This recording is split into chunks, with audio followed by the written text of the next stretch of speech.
The next factor I'd like to take into consideration is understanding how that interest rate attached to your mortgage could potentially influence your financial situation moving forward as you approach retirement. This single figure can be very important in having an understanding of which decision you should make. Should you be choosing to accelerate your efforts in eliminating debt, or should you be investing that money? As I stated earlier, if you have a low rate, around 3 to 4%, there could be a compelling case to say, hey, maybe you should invest this money instead.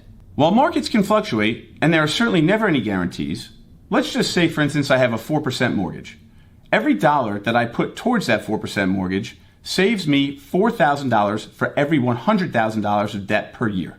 When compared to the compounding potential of the stock market, looking at a number between 8 to 10%, that same $100,000 could be gaining $8,000 to $10,000 annually. And I will say, as always, it's very important to take into account other pieces to the puzzle, such as fees, taxes, and your personal situation. Now let's take a look at the other side of things.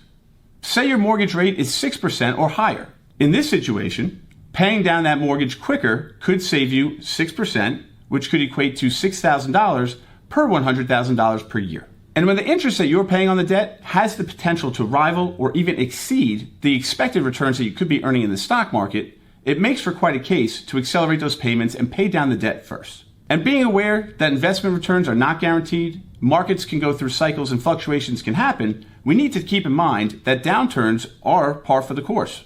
So when I walk through this process, in addition to the factors that I mentioned earlier, I'm also taking into account one's risk tolerance as well as their time horizon. For someone uncomfortable with the potential for market swings or who might be closer to retirement, they may prefer accelerating their payments to get that mortgage down as opposed to taking the chance and the perceived risk that comes with investing the money. While for others, especially those who have a longer time horizon or who have built up a substantial nest egg, carrying a low rate mortgage might be more comfortable to them.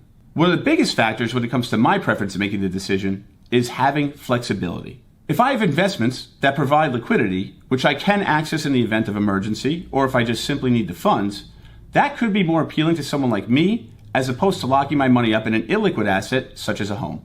Although not a perfect roadmap every time, I do think that there is reason to consider comparing your mortgage rate versus your expected rate of return in the markets as a great framework and starting point of how to make this decision.